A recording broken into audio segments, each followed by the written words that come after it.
Hi there, and welcome to Afternoon Tea with the Carnivores.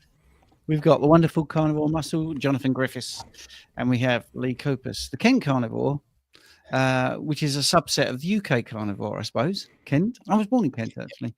So if you've got any questions, put them in the chat. We've got a gate crasher. Don't worry, we'll get the bouncers to chuck him out in a second. Let me just do my little intro, and then we'll let him in. Yeah, if you've got a question, put QQQ in front of it. It will pop out so we can see the questions. And if you want to jump the queue, then do a super chat. And that will make that pop out and also help the channel. The late arrival is, of course, Mr. Phil Escott, but he's a drummer, so he's obviously beating his own rhythm. Hi, Phil. Speaking of that. Well, that's fine. He walks in and goes off. It's a very important T-shirt I got today, which says the tempo is what I say it is. That's the drummer. Absolutely. Yeah. That's it. Sorry for the late thing. I went in my history and I went on to StreamYard and I'm sitting there and it took me ages to figure out the stream has ended. So I just tried to join the last one. So anyway, here I am. Okay. Sorry about that.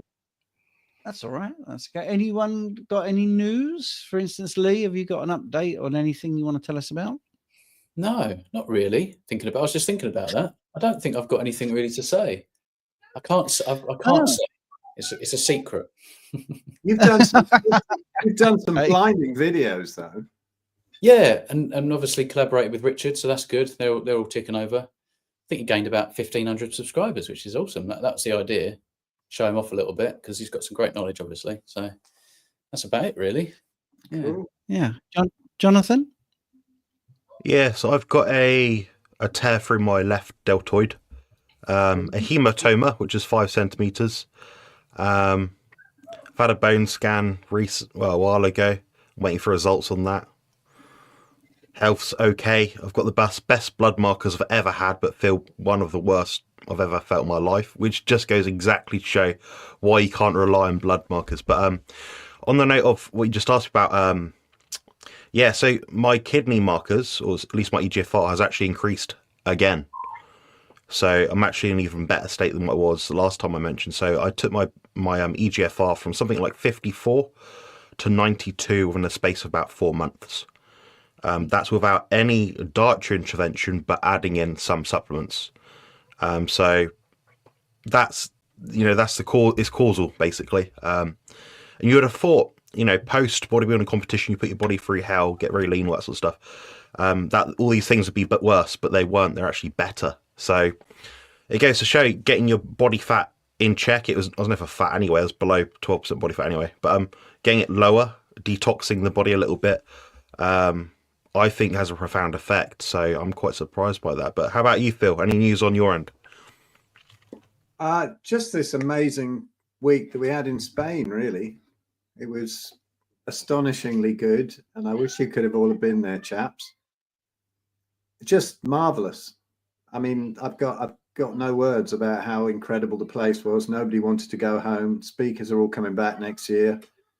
It was lovely. I said, I thought I'll ask Anthony, Anthony Chafee. I thought I'll ask him on the last day, do you fancy coming back next year? I was thinking, yeah, I'll see if I can get him back. We'd been there about 15 minutes and we were sitting there by the pool chatting, and he looked around, he went, we've got to do this every year. And it really was that good. And that was before it had even started, really. Beautiful place, wonderful people. So yeah, Carnivore Spain, oneword.com. Check out our event page. And if you want to get in there next year, I think it'll sell out quite quickly, but it's longer, 2 days longer because nobody wants to go home, but amazing.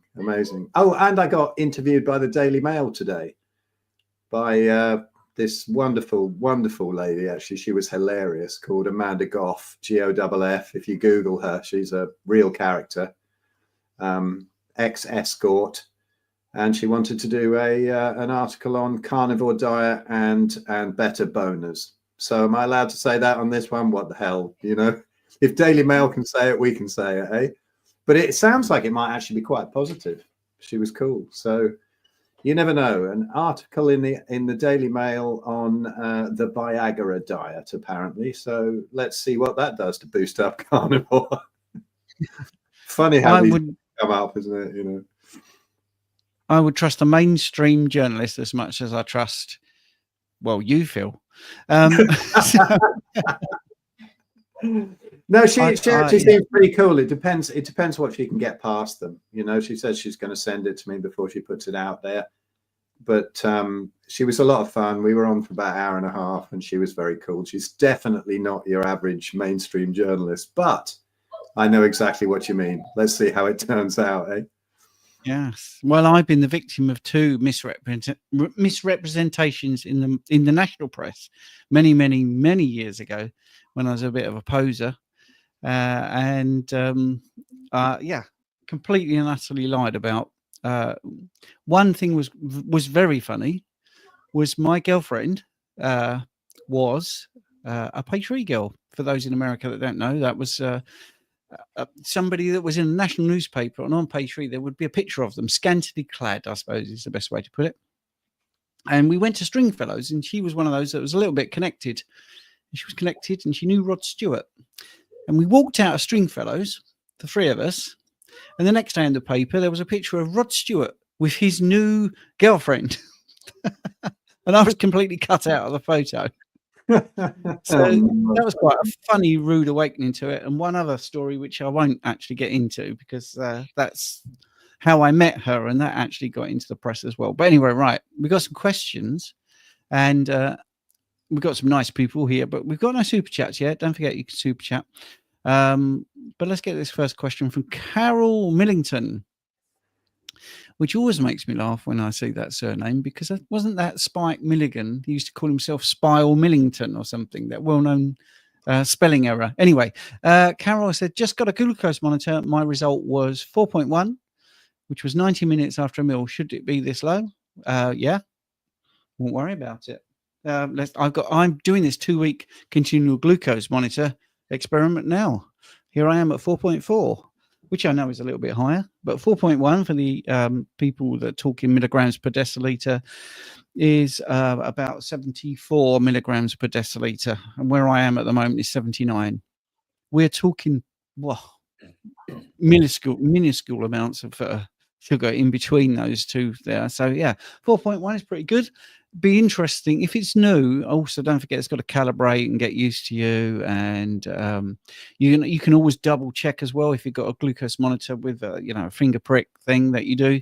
You can test what the monitor is saying is similar.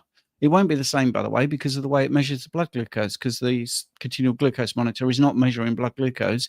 It's an algorithm based on the interstitial tissue, which is the fluid in between the bloodstream and the cell, basically. And it just works out roughly where your blood glucose is going.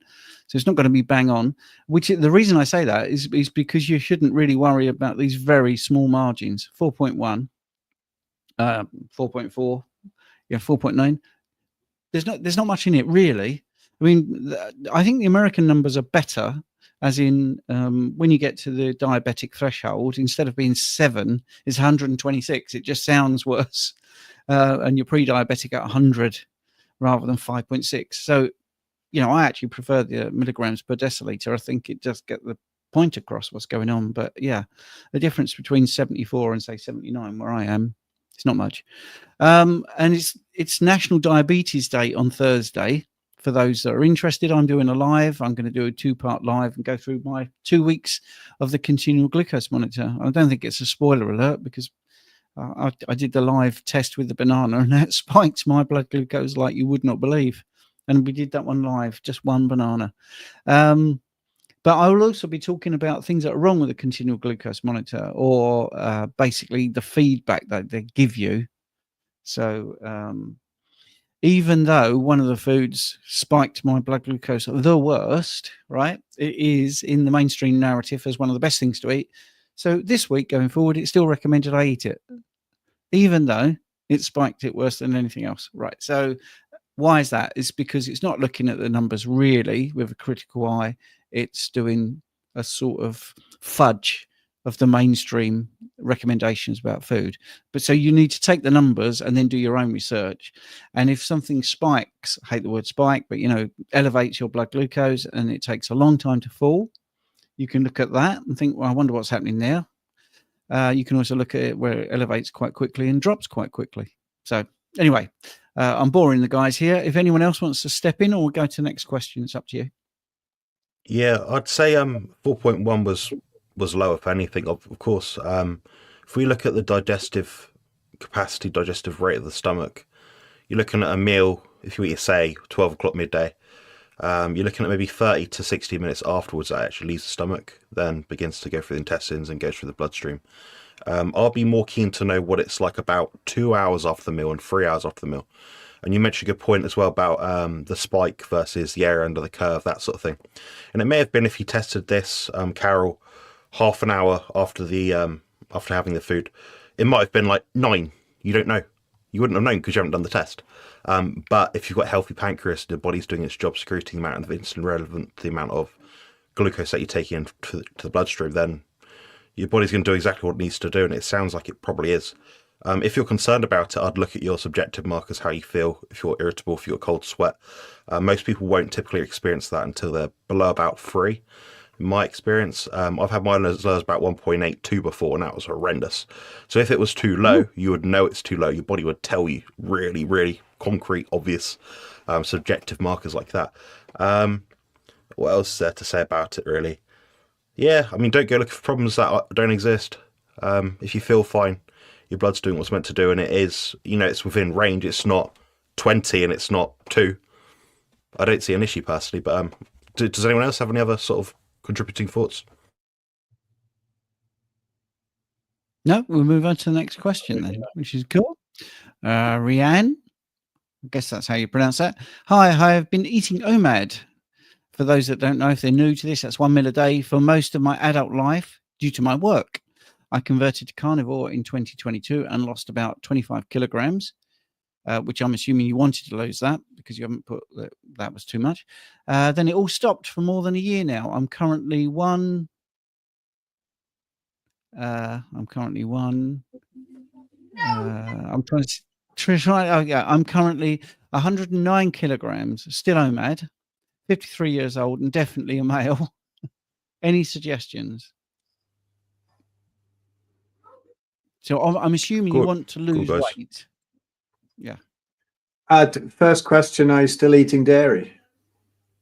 I think that's one thing that tends to slow it down. I don't know. I have more questions than answers there, really.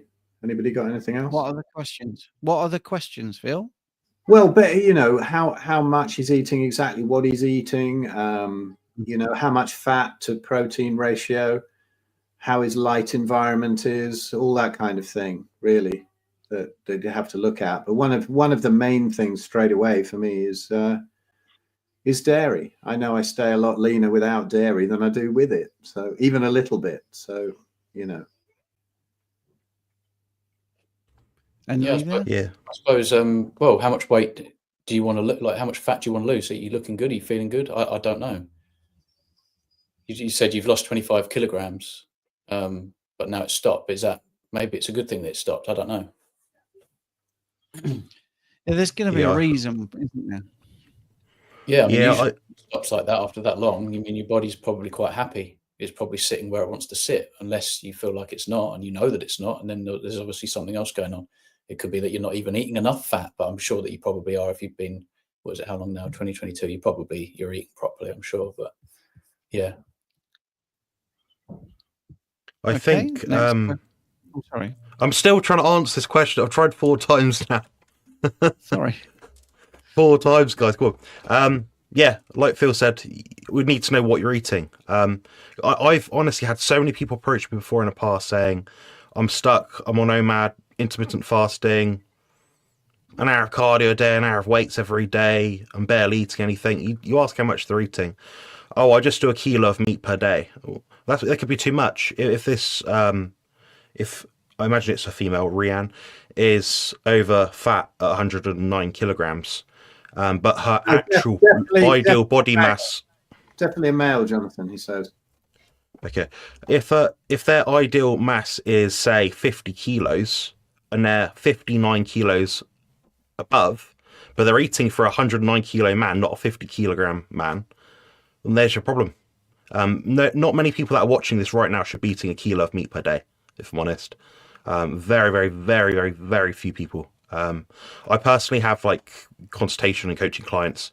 Typically, most people that are carnivore, that are male, healthy, even physically active, are eating about 600 to 800 grams of meat per day, and that's the physically active people. So I'd use that as a loose guideline, but we'd need a lot more context information, as the guys have absolutely rightly said. So yeah, cheers. That's all I had to say on that one. We've all got videos on fat loss and things, I'm sure, so you can browse through. I've got a playlist myself. It says fat loss or contest prep or nutrition tracking. You watch all of those, you'll find your answer, guaranteed. Absolutely guaranteed. Cool. Right. Okay. Now we got Ho Ang. I think that's how you pronounce that. I'm sorry if I keep murdering all the names.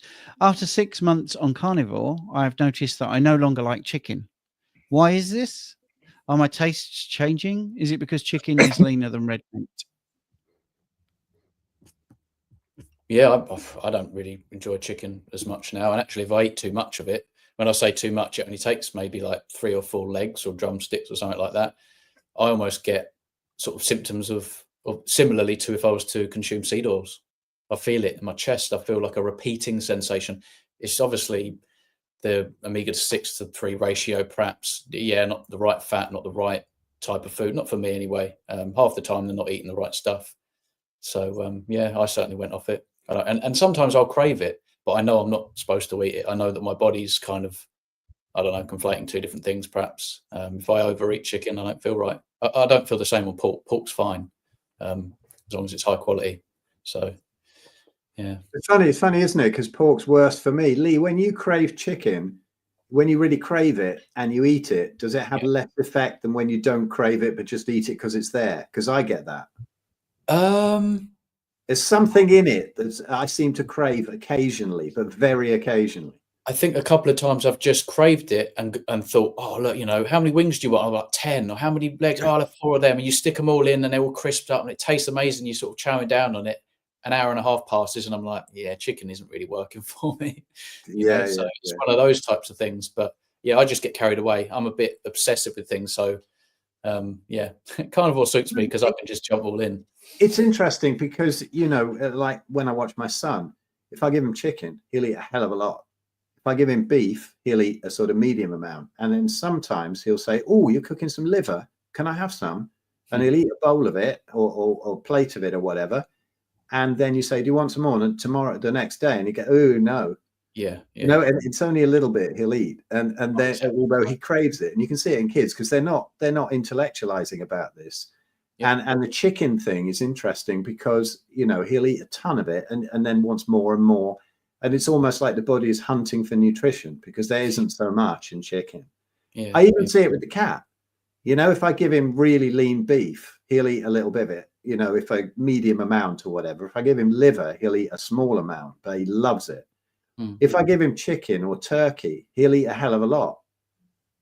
But if you put the beef and the chicken next to each other, he'll go for the beef and wander out the cat flap, and won't touch the chicken. So it's interesting. It's about the nutritional content, I think, in it. Yeah, I agree. And I do always eat red meat first. So no matter what I want to accompany it with, even on my fish day, have a bit of lobster or whatever, always eat red meat first. I think a lot of people make the mistake of eating cheese first or something. Don't start with cheese. That's my opinion. Don't start with the cheese. Start with the red meat. Go down the hierarchy if you like. And if you still fancy a bit of cheese, great. Have a little bit of cheese. Job's done, kind of thing. But yeah, I agree. It's an interesting topic, this thing about chicken. I always get asked about, like, oh, can I just do chicken on this diet? I'm like, well, tell me that 2 months along the line, you won't be eating nearly as much chicken. It's a good question, and I absolutely completely understand where it's coming from. Chicken, the Western world where we live, is absolutely indicated in every supermarket what you go to. We can find chicken snacks, chicken ready meals, easy peasy. Now try and go to the shop, go to local Morrison's, find a beef curry, then look for a chicken curry. You'll find about 10-fold more chicken curries than beef curries.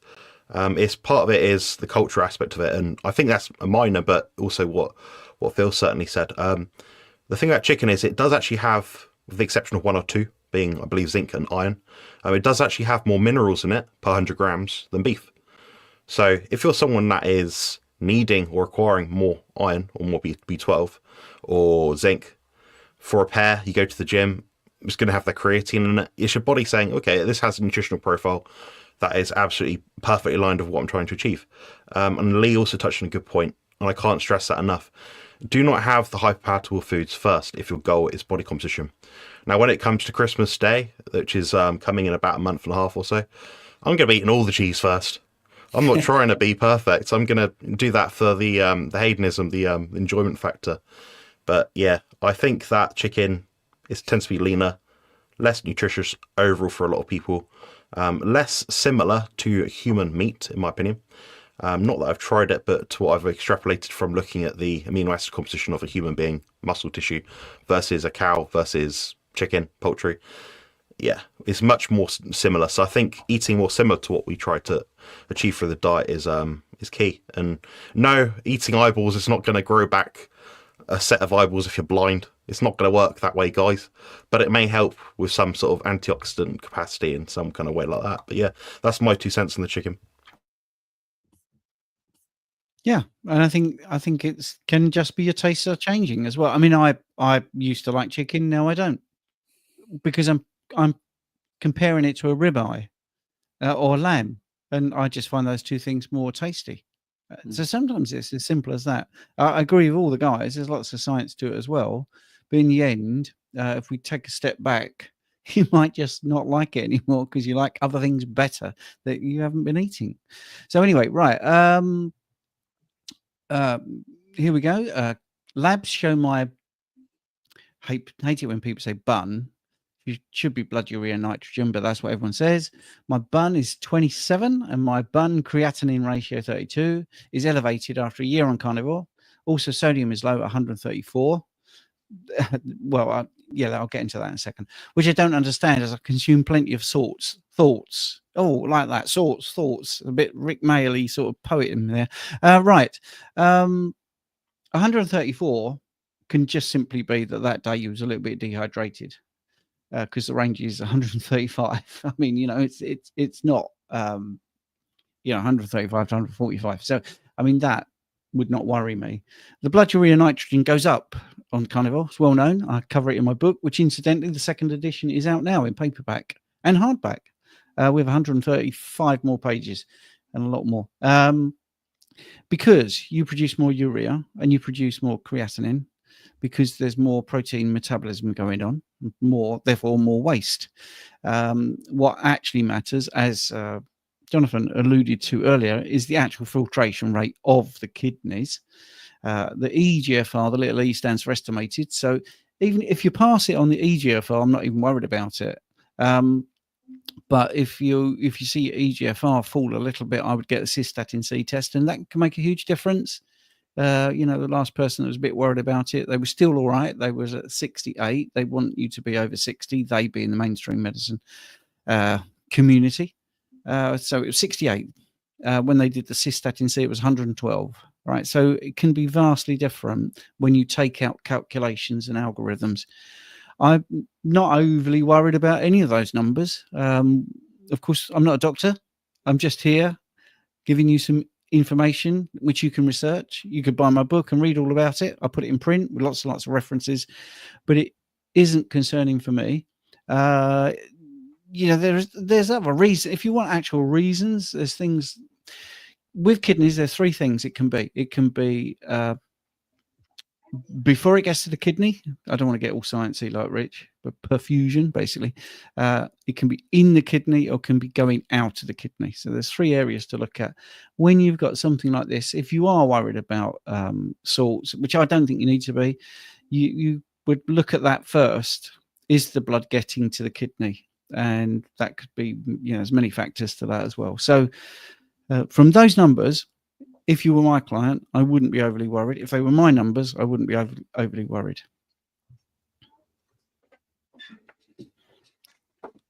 Right. Okay. We've got a starred thing from Once a Week Man, which I think is Paul. I I have had a cataract develop following eye surgery. Is more surgery my only option? Well, I had eye surgery. I actually had, well, dial back. In my 50s, I've been living with lenses, replacement lenses. So in my 40s, I developed cataract, which I didn't even know was a cataract. I just assumed it was aging. Because things like, small print on these little boxes, I mean, that's, I've not got an affiliate with that particular thing.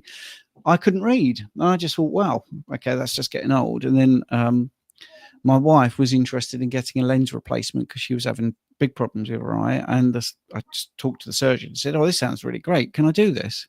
He said, yeah, when you're 50, because we're not allowed to do this for any other reason than sort of essential emergencies. But anyway, I said, well, I am 50, which just so happened to get me in. So I had both my lenses replaced because I had cataracts. And then I developed on the bag that the lens goes into some more cataract material, basically. And they used a laser to just zap it off the bag. So I mean, we can't really give you any advice on that. It's Paul, isn't it? Once a week, man. Anyone else want to say anything?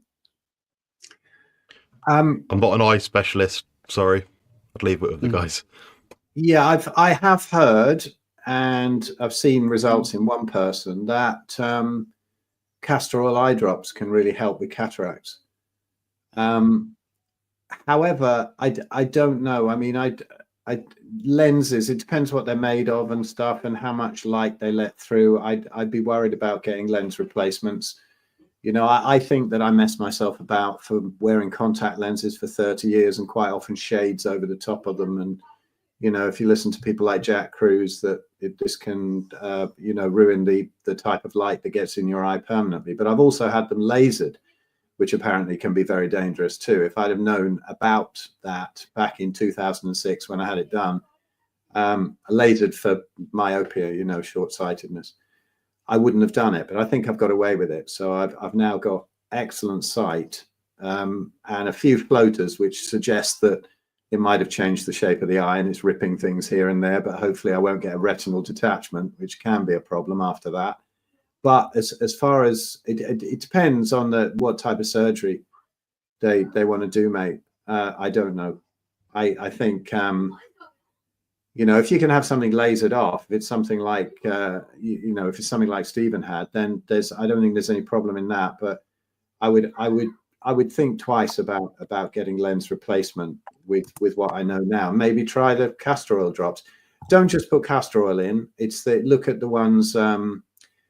You can find them on Amazon and whatever, and the actual eye drops. It's still a bit gloopy. Only do it at night. You won't see a damn thing if you try and do them in the day.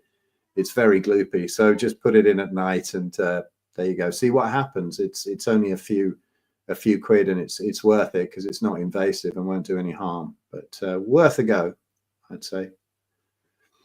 I mean, I did have a client that cleared up their cataract, and they were absolutely enamored with NAC, N-acetyl carnosine, which is a thing you can get in drops, and it's used in pet.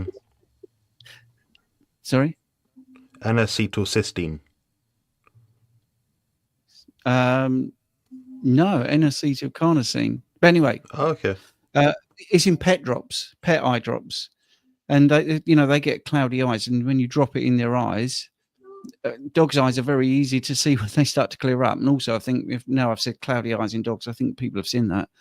Well, the guy cured his dog's cataracts, and he bought these pet drops for his eyes and cured his cataracts. And I'm not recommending that. But if you go on, even with Amazon, actually, it is out there as a mainstream thing, and it says for people and pets eye drops. So that's my personal experience of one person I've spoken to with a success story of relieving it, and my own personal experience of having a cataract.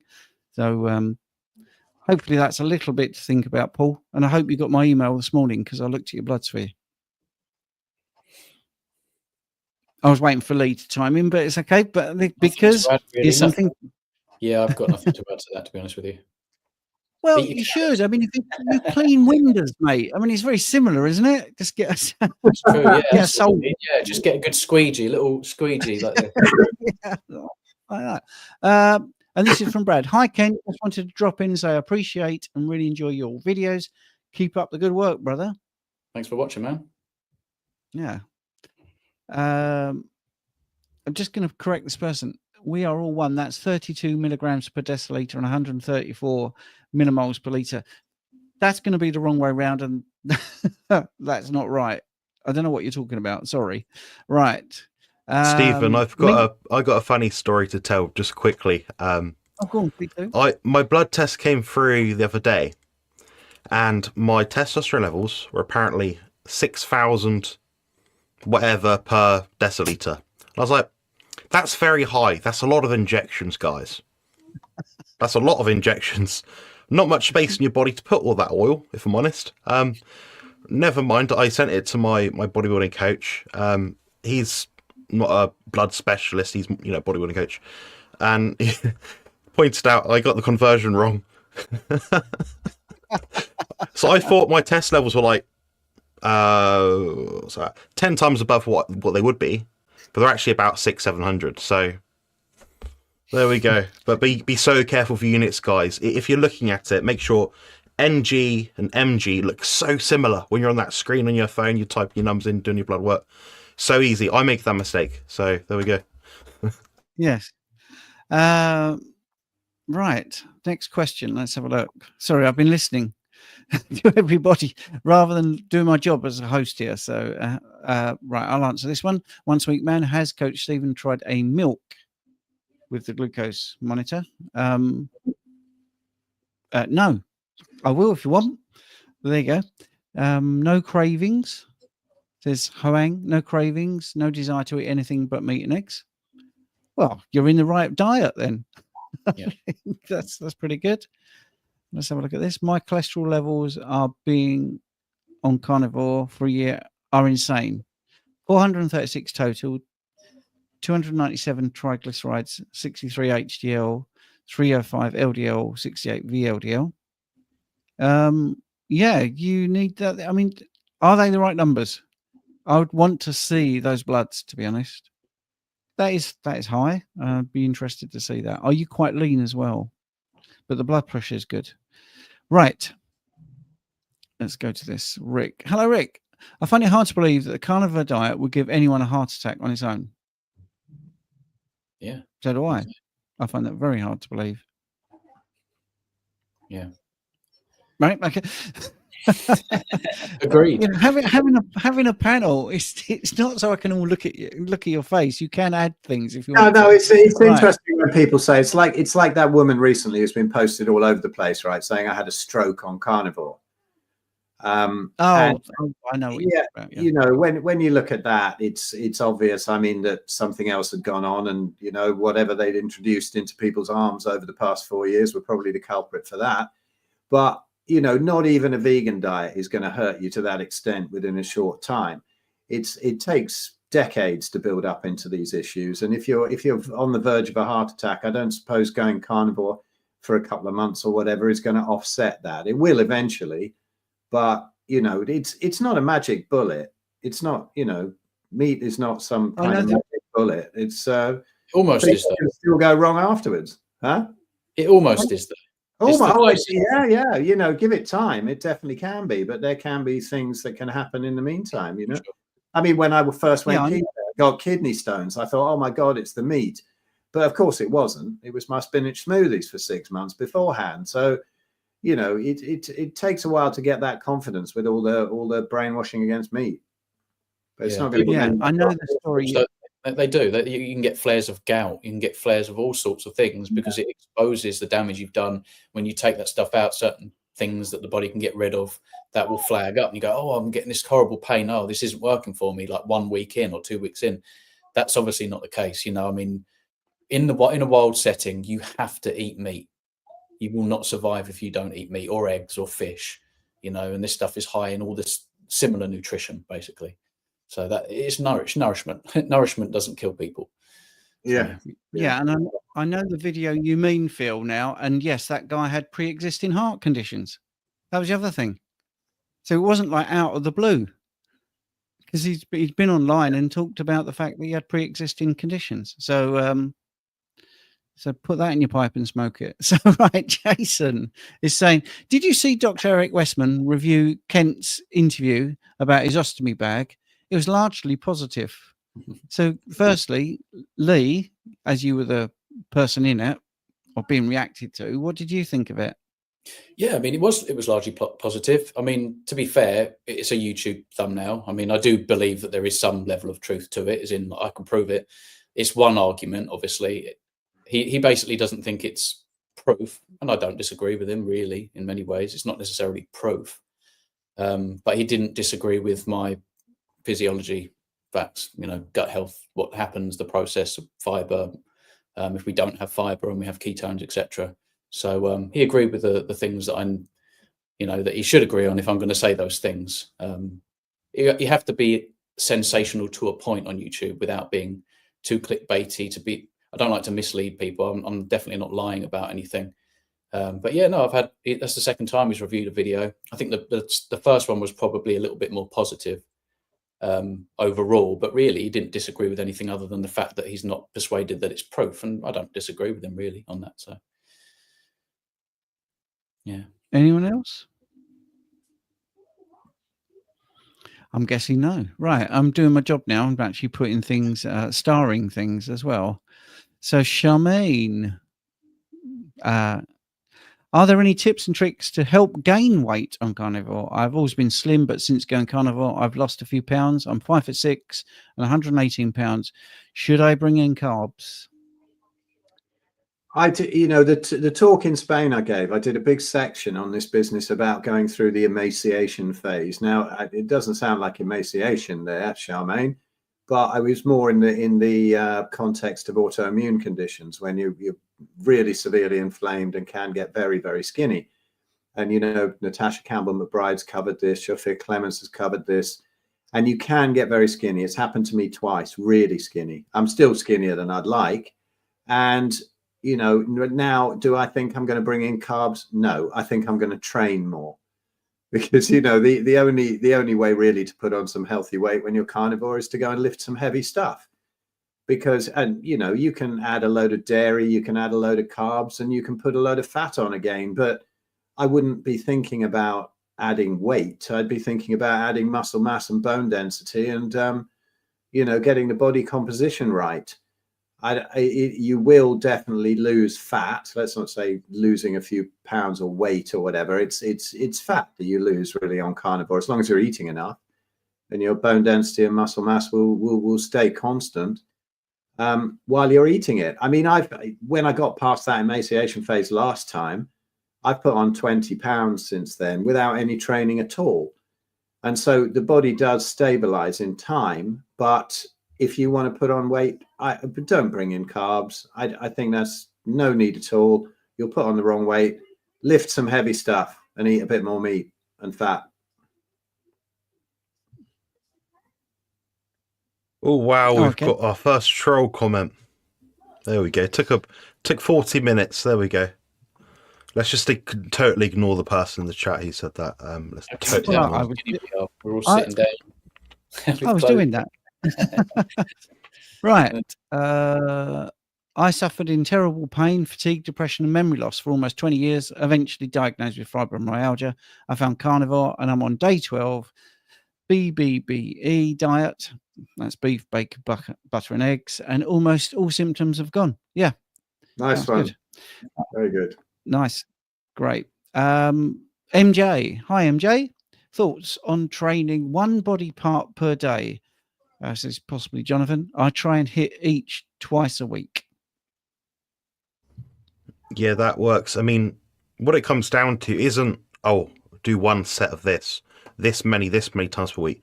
It all comes down to doing the minimal effective dose at a rate and frequency and volume that you can recover from. So asking, I know kind of what you're asking. It's a very good question. It does require a lot of detail to properly go into the weeds. It's about 45-minute lecture, basically.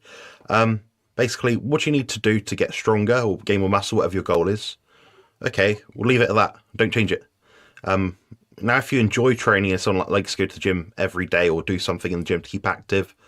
Yeah, just split up the volume. I find that volume does seem to be equated in that if your total training is, for example, myself, it's about 20, maybe 25 sets per week, I train at roughly concentric muscular failure, then that's all I can do. Now, if I do legs 3 times per week, which I'm doing now, or do it twice per week, it doesn't really matter.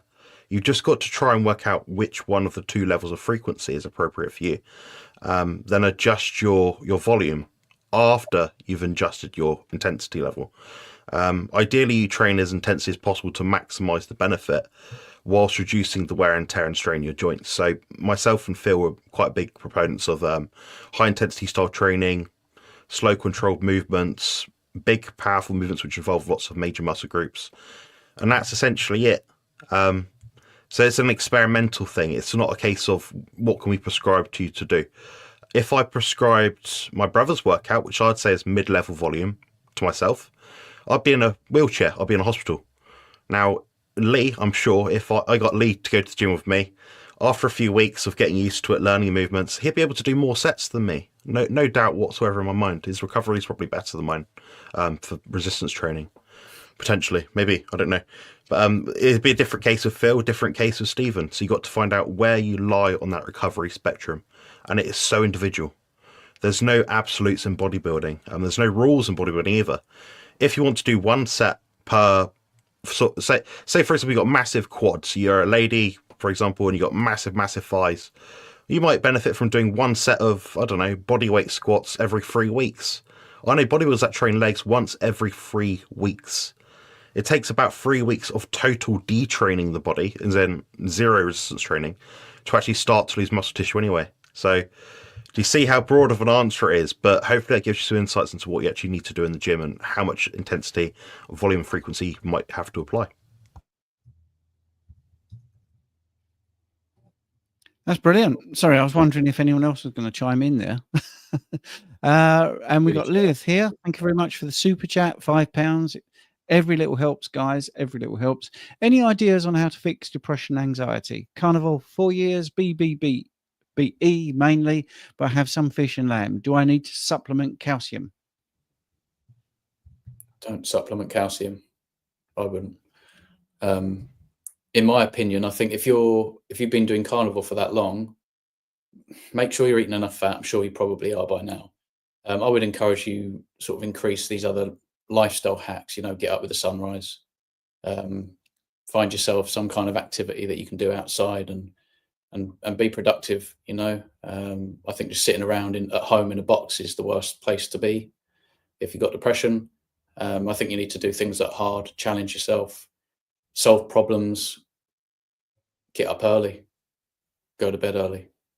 I think there's more to it than just diet. I mean, for me, the diet seemed to play a humongous part. Everything else kind of took care of itself. But for me, I need to be on this diet to have the right outlook.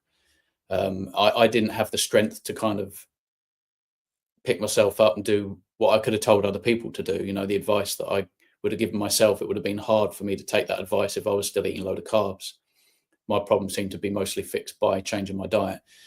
But in addition to that, there are other things, you know, get outside enough, get enough sunlight, block blue light in the evenings, which I'm about to do right now, actually. And yeah, be super productive, take up hobbies, do things that take you out of your comfort zone, definitely. Even if that involves just, I don't know, having a big bucket of cold water thrown over you before you start your day. Just do it. Seriously. That's what I would say. Phil? Yeah, I think so. I think all of those things, and also gratitude. You know, if I wake up pissed off in the morning, sometimes you wake up and you go, oh, I can't be asked to get out of bed. You just think of what you've got. You think of your friends, you think of your family, you think of everything that you do, and just have real gratitude for certain things. Because, you know, it's a real miracle being alive, to be honest. And however you feel, it's a hell of a lot better than not feeling anything and not being here, right? We're here. It's a miracle. Be grateful. I think gratitude is huge. It certainly gets me out of bed on those days where you think, you know, I can't really be bothered. I can't be asked. And you realize that you are a hell of a lot luckier than most people. Yeah. Even you know pain, what, guys? pain's a reminder, isn't it? You're alive. Some people miss pain. You know, I think I've heard stories about people that don't feel pain and they miss it. They want to feel pain again because it's like they feel more alive. But anyway, go on, Jonathan. Yeah, you know what, guys? I'm so glad that none of you have gone into too much depth about the diet side of it, because I don't think the diet is absolutely everything either. It's been all of our experience speaking with people, you know, what's your diet? And I made a video, I think, today. I was saying, yeah, most people don't really mess up the carnivore diet that much, but people that try to push extremes for extreme results do. They do it every single time. I, for example, probably wouldn't be here right now. I'd have topped myself about maybe a month or two ago. But I was imminently waiting for my brother, for the date that my brother was going to basically have his first child, which has been quite a tricky thing to do. So I'm grateful, like Phil said, and I've got the opportunity now to be an uncle. Had that opportunity not have passed, I wouldn't be sat here in the stream right now. That would have been it. My level of suffering is beyond what humans should go through. Absolutely disgusting level. I'm disgusted by the NHS and what they've done to me. They've not helped me at all. And am I depressed? No, I have a certain level of calmness about me, but that's because of the diet. I've omitted that psychosomatic effect that people typically get when they have the blood sugar rush and crashes. So I've got rid of a whole element of problematic situations by mitigating the blood sugar crashes. So that's allowed this thing to come to the forefront, to do the right thing, to get my mental state, my disposition in a better place, basically. But yeah, I'm completely bored of what he said. And to be specific about what Lilith said, I know her from Harry Sparns streams. Calcium supplementation does not cause heart disease. I'm happy to debate anyone on this, and I've tried to a lot of times. It's extrapolated from data based on a Western diet where they've taken significantly more calcium than what you'd find in a diet which is a carnivore diet. So you don't have the science on it. We also don't have people coming at us left, right and centre saying, oh, I have dairy every day and follow the carnivore diet. Now I've got heart disease. Now any inflammatory markers are going up as a representation of a poor circulatory system. That doesn't exist, so it's not factually true. But then saying, well, do you need to supplement with it? That causes an array of issues with it itself. These supplements, guys, a lot of them are not great for your guts. You know, calcium oxide, carbonate, citrate, all these different things. You don't know what's going to do what in your body. You don't know what effects it's going to have in your guts. If you've got a leaky gut, maybe you don't have loads of calcium citrate each day. Maybe you just need literally a shot of milk, and that will do the job. People also don't take notice of the fact that D3 and K2 do absolutely get rid of, or at least prevent the heart from having all this arterial plaque sort of build up, because it directs calcium where it needs to go. Now, I did an experiment myself with that in mind. So I thought, okay, I can't do the lion diet because the calcium is too low. A beef and lamb diet does not work for me, full stop. My anxiety goes right up and I feel like shit, if I'm honest. I'm sorry for swearing, but I do feel like crap. My heart rate goes up significantly to the point where I'm like, what is going on? As if I've had a low blood sugar crash. What did I do? I added in, cheeky plug, but it is what I did. I added in Keto Pro BHB, which does have calcium beta hydroxybutyrate in it. That staved off the effects of having a low blood calcium level, or a tissue selective blood calcium level, which meant that I didn't have the issue with low blood glucose because the function of the pancreas could work effectively. If you don't have enough calcium in your body, the pancreas will not secrete insulin the right way. I'm not too absolutely sure on the science of it, but I've read something and put some things together, and that seems to be the most reasonable explanation to me. But yeah, maybe you don't need a calcium supplement. Maybe you just need some, BHB, ketone bodies plugged in your system. That might do the job. But yeah, sardines have bones in them. If you eat 2 tins of sardines a day, you're probably going to get all the calcium you need alongside a animal food diet. And that's if you're omitting dairy. So there's hacks around it. For me, the sardine and the calcium content in the sardines, a can or two a day is not going to cut it. I resistance train, have my spine fused. I'm 6'1", heavily muscled, all that sort of stuff. I'm sweaty as hell sometimes. it doesn't cut it, so I need a bit more to my diet. I'm an extreme example, so whenever I see something, I'm taking it from the perspective of a UK carnivore bodybuilder with autism, but I try to go around it a little bit and try to give people the right direction. But these guys all have their own expertise, absolutely relevant in their field. So I'd probably go to Stephen for this sort of question. I don't think he talked too much about depression or anxiety in the past, but I'd certainly look at blood work to see if there is a physiological issue, and if there isn't, do what the other guy said: go out, jump rope, spend time with your family, get your life in order, get your affairs in order. That's what you need to do. You don't realize how much of a subtle effect they can have when you begin to put all these 1% things together. But yeah, that's my my tangent. So apologies for that. Yeah, that's great. I think that's there's nothing to add really. I think you're right there about the BHB and exogenous ketones, even MCT or C8 may help. But I think all the other things are more important, because you could take all that wonderful nutrition and be sitting in a dark room with no friends, not doing anything. Just saying that, surely that makes you think, yeah, that would make me pretty depressed and anxious, so I think it is about activities, and I'm not belittling people who choose to be on their own as well, because obviously that's a choice, but I'm just saying that in the greater population, I think that's a sort of thing to do. And I like Lee's recommendation about activity as well, without a shadow of a doubt. Some activities. Like as well, it might sound like a random thing, but stop watching porn and stop being on social media all the time. That's dopamine. I wasn't, Lee. I'm doing this. You can't do it now, mate. Watch it later.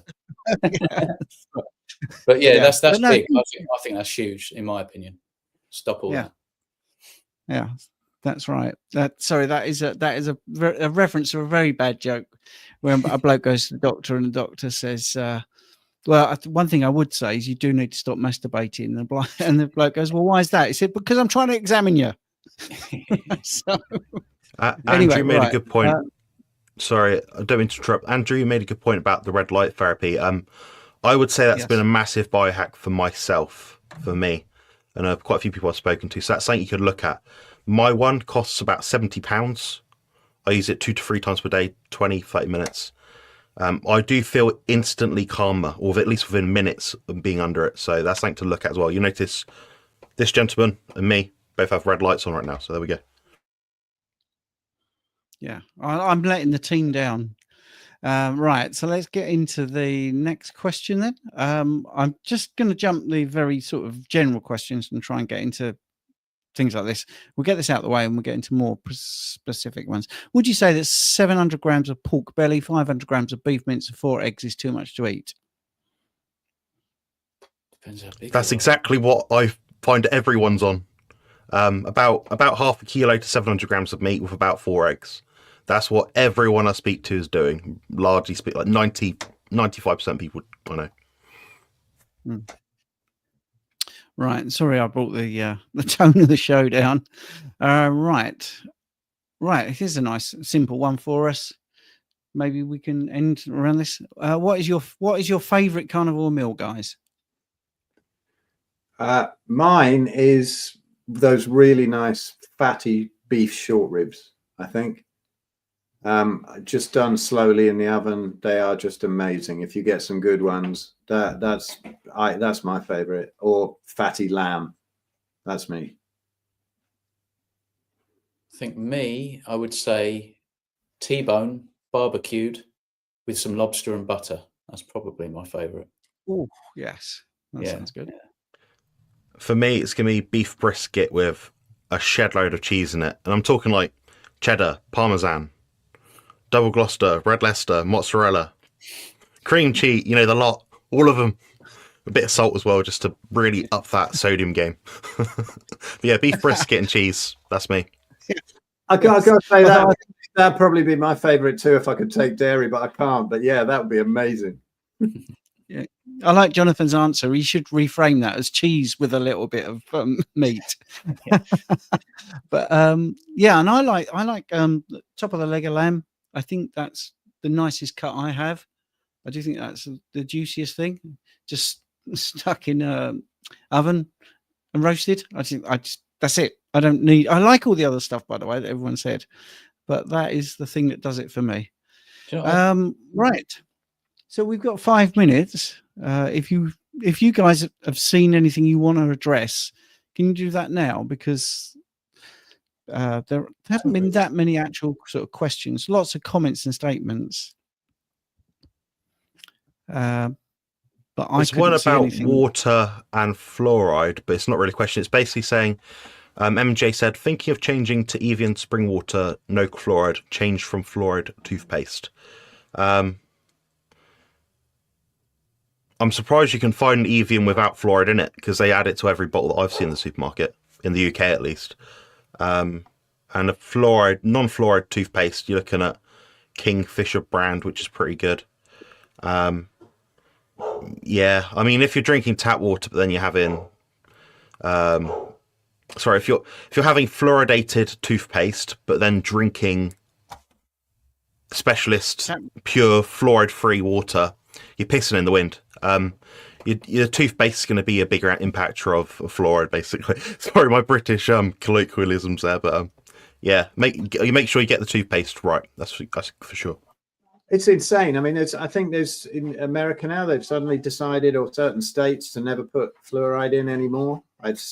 But also a horrendous thing near me in Blackpool, they've decided to add fluoride to the kids' milk at school.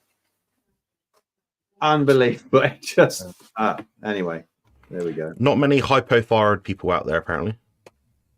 Not enough. Yeah. We need more of them. That's what they're saying, basically. If you look in the hidden terms, you know. Yeah. All right. I can't believe that about the milk. That's just awful, isn't it? Right. Is everyone happy?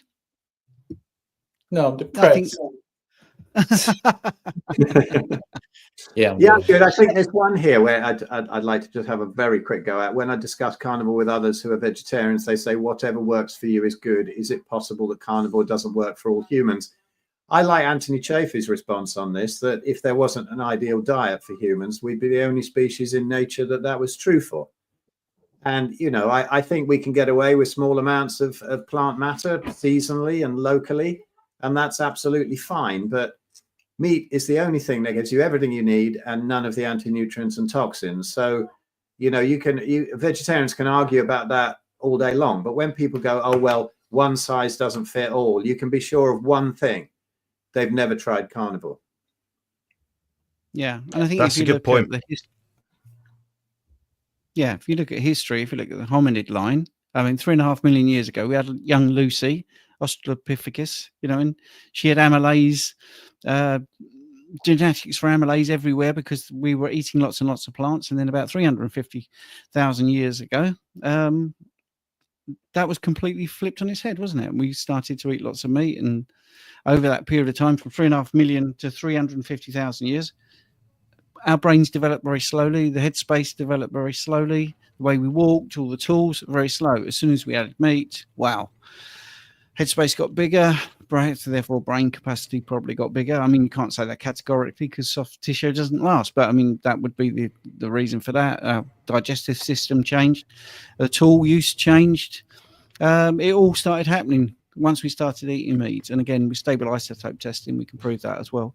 The reason I'm saying that is because there's been this stupid vegan thing about, oh, there's amylase genetics from 800,000 years ago proves we should eat plants. No, actually, you're an idiot, because there's less amylase genetics than there was 3.5 million years ago. So we've actually downgraded that rather than added that. So you've got to look at your proper lineage. This is a rabbit hole. Yeah, I think this enormous rabbit hole. Let's not go down it. Let's not. No, absolutely not. We'll be here for 20 minutes. Don't worry, Jonathan. I'm not going down it. I'm just going to say this lovely thing where they say, you know, our ancestors ate plants, and well, what happened? You see, some of our ancestors still eat plants, and they're swinging around in trees, throwing poo at each other. And you're watching a video. So seriously, eat some. There's five. Okay. There's five things which people may have, which will prevent them from following a strict carnivore diet. I can't remember any of them because I made the video about 4 months ago, but they do exist, and I have met people with each of those problems. Incredibly rare, but there's about 5 of them. One of them is a Lone Star tick, but it is possible, but it's so unlikely, guys. So unlikely. Yeah, if you get the alpha gal tick, I've had clients with that, and that actually can be resolved, and you can use feathers, fish, fowl, you know, all that stuff. There's loads of ways around that as well, actually. So anyway, we're going to say thanks everyone for tuning in. Each of you, would you like, starting with Lee, would you like to plug your channel or anything like that, or anything you got coming up? So Lee first. Subscribe if you haven't already. Kent Carnivore. That's me. Name's Lee, by the way. That's it. Have a good evening. He's acing these videos at the moment. I can't miss any of the ones he brings out. They're absolutely brilliant. Yeah, if people can see my Substack under there, philescott.substack.com. If you sign up there for free, there's free ebooks and stuff like that. But also keep abreast of the events we got coming up, because they really are great. I think we put on the best events. So come along, check them out. Yeah, I second that. I'm Jonathan from Carnivore Muscle YouTube channel. You can find me at compositionconsult.com for ebooks, services, consultations, coaching, diet plans, training plans, all that sort of thing. Body composition expert, that's what I do. That's what I like to talk about. And I can talk for hours about it, so book in for plenty of time. And that's all I have to say. Thanks very much. Yes, thanks everyone for watching. And hopefully you can check my live out on Thursday. There you go. That's me. I'm doing a thing about things, all diabetic on National Diabetes Day. So, yep, bye.